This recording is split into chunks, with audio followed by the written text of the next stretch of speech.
Selanjutnya, kita akan beralih ke pertanyaan untuk calon presiden nomor urut 3. Kami persilakan kepada panelis Bapak Al Makin untuk mengambil subtema di fishbowl. Kami persilakan kepada panelis.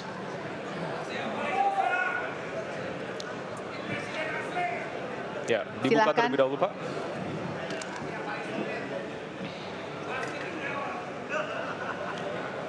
Diperlihatkan kepada moderator dan hadirin pemerintahan dan peningkatan pelayanan publik. Baik, dan selanjutnya kami persilakan kepada panelis Bapak Bayu Dwi Anggono untuk mengambil pertanyaan dari fishbowl. Kami silakan, Pak.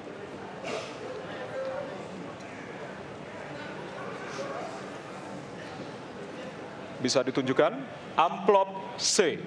Amplop C untuk pemerintahan dan peningkatan pelayanan publik. Baik, untuk calon presiden nomor urut 3, pertanyaannya adalah tema pemerintahan dan peningkatan pelayanan publik, pertanyaan dari huruf C. Kita lihat bersama, Bapak Ibu sekalian, amplop juga masih disegel. Kita akan buka.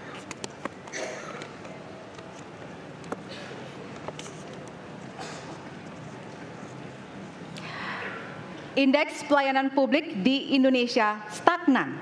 Sementara Undang-Undang Pelayanan Publik menghendaki persamaan pelakuan dan memperhatikan kepentingan khusus kelompok rentan, perempuan, anak, dan disabilitas. Pertanyaannya, apa program strategis Anda untuk meningkatkan kualitas pelayanan publik yang berkeadilan? Waktu 2 menit dimulai dari sekarang. Kebetulan saya punya pengalaman 10 tahun menangani soal ini.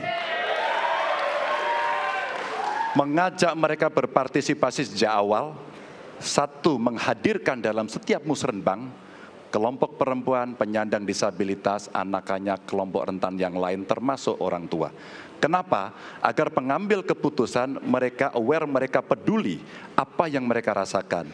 Kesetaraan dalam perencanaan pembangunan itulah yang kita harapkan bisa merepresentasikan apa yang mereka harapkan.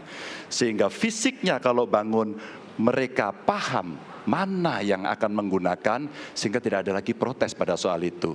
Kedua, dari sisi aparaturnya mesti ada kontrol publik. Maka kalau saya membuat pengalaman kami membuat lapor GUP sebagai satu ruang komplain publik yang pemerintah nggak boleh baperan, pemerintah harus menerima seluruh masukan dan kritikan, inilah yang akan kita angkat menjadi government super apps. Sehingga ketika itu tidak berjalan, pemerintah tertinggilah yang harus kemudian mengambil alih itu, sehingga pelayanan akan bisa jauh lebih baik, sehingga kelompok-kelompok ini harus mendapatkan afirmasi.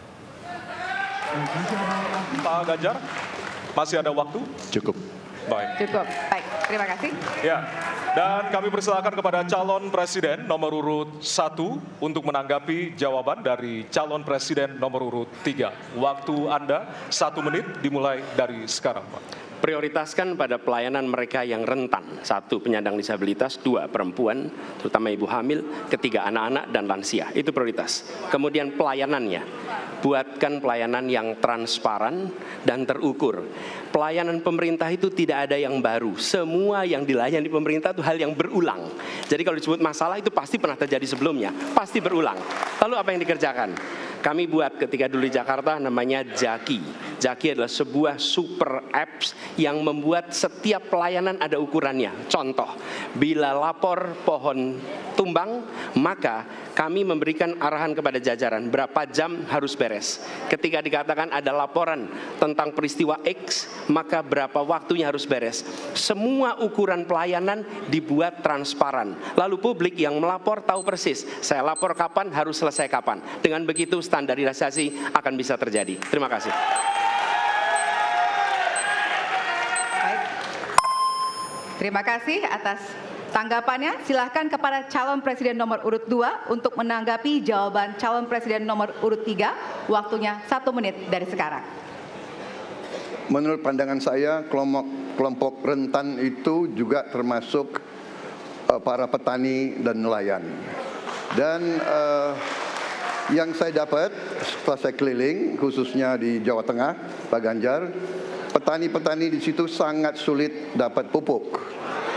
Dan mereka mengeluh dengan kartu tani yang Bapak luncurkan, ini mempersulit mereka dapat pupuk. Jadi sebetulnya mereka ingin pupuk itu pengadaannya disederhanakan. Saya kira mungkin Bapak bisa menjawab masalah itu. Terima kasih. Waktu Pak Prabowo. Cukup. Cukup. Nggak usah lama-lama. Baik. Baik, terima kasih.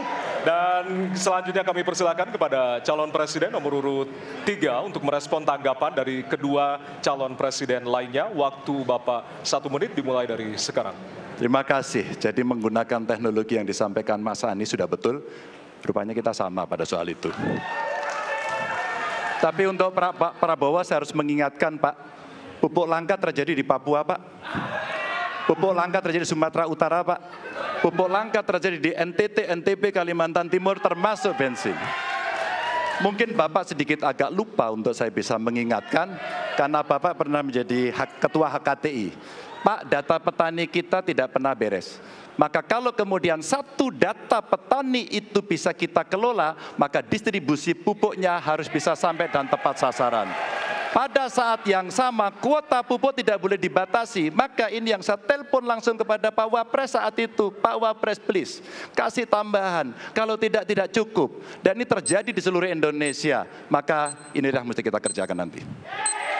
Baik. Masih ada waktu? Mau ditambahkan Pak? Cukup. Cukup? Cukup. Baik. Baik, terima kasih.